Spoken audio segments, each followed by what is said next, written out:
In that moment, we got a feeling we were getting a glimpse of the future.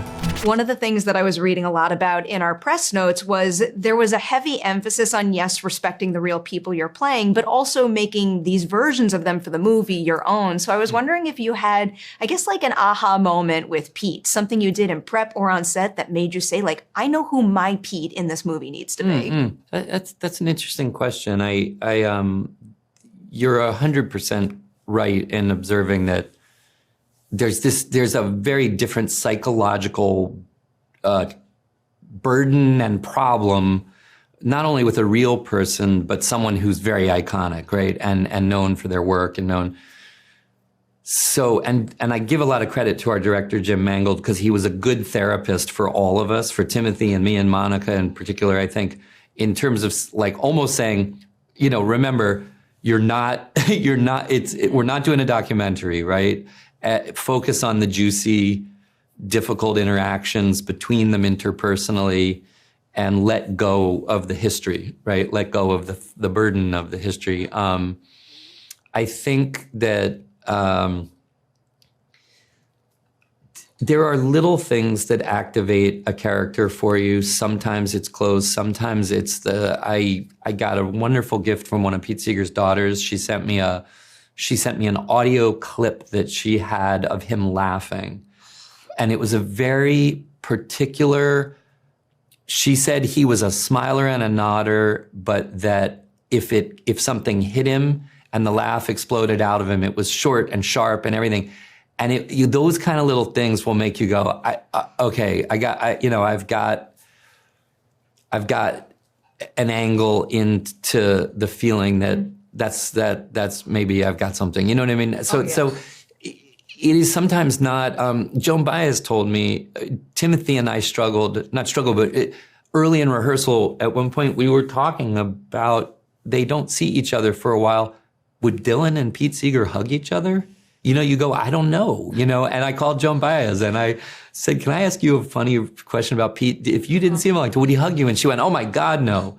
So sometimes it's just a teeny little weird little key of access will make you feel like you've got some quotient of the essence of a thing, right? Oh, I love the attention to detail in that respect. I think it's a big contributor to making people that technically we only spend 2.5 hours with, like feel full and like they have history and layers to them. So those are the little details. Here's a big detail here, learning to play the banjo for this movie. Opening this up to your entire career, I am curious, what was the most challenging skill you've ever had to learn for a role, and how does this compare? Banjo is up there, right up there. I have played guitar a long time, so I wasn't literally learning how to move my fingers on the left hand, which is that's a big jump.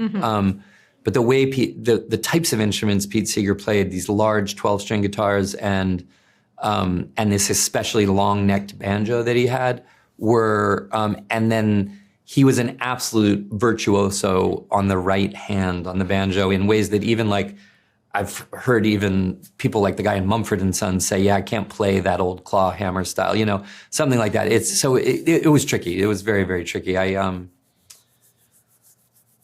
was more difficult than my music's in Death to Smoochie, let's just say that. Incredibly impressive here. So the next thing I wanted to hit on was two of your scene partners. The first one I wanted to ask about was Eriko, who I think has like an incredible presence in this movie. I love the fact that I felt the weight of her presence in every single scene. Very nice of you to say that. Together. Yeah, well, Toshi Seager was a force. If you talk to anybody, they said she was this absolute, that she was the den mother of all of it, and that she was very, very, his daughter told me that it was Toshi who stopped him from really losing his mind that night in 1965, and almost working backward from there. I thought Eriko she's got a great, she feels like a pillar, you know what I mean? She's got this ramrod kind of sense, and there was a little thing when Dylan came to the studio,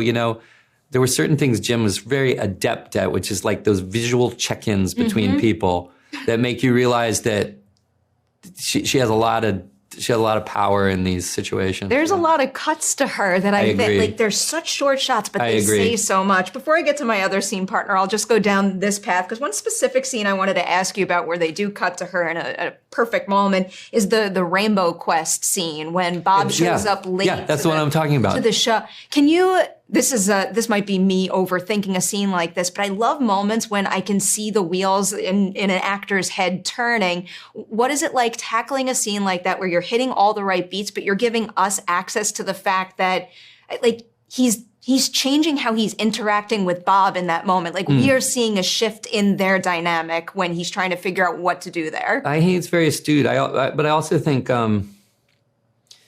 yes, because Bob's become a star, and I think what you're observing is the accommodation, a willingness to accommodate, right? Which is a shift, like from an older brother or thing to, and at the same time, what I find very tender in a lot of that phase of it there and at the party scene is at the same time, you realize that Dylan was not showing up for almost anybody then, and he shows up for Pete.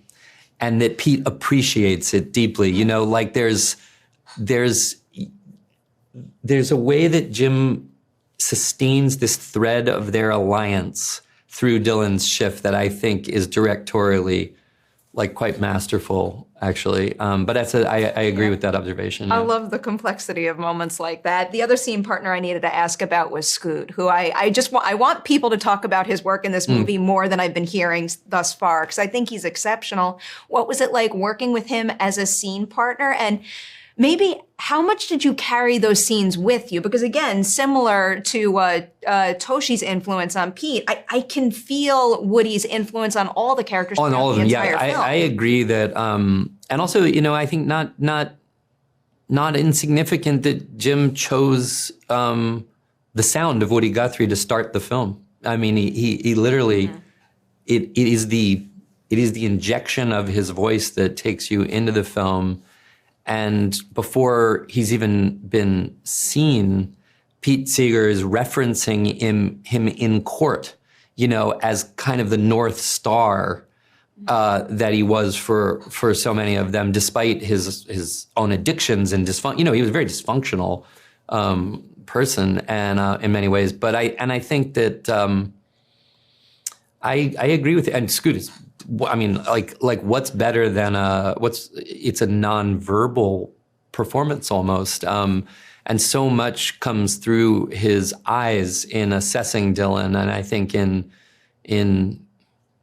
it's like there's a transference that takes place from him. It's beautiful. He was wonderful to work with. Good way to describe it. I could sit here and talk about this movie all day long. I am not allowed. I will say okay. Huge congratulations. Thank you.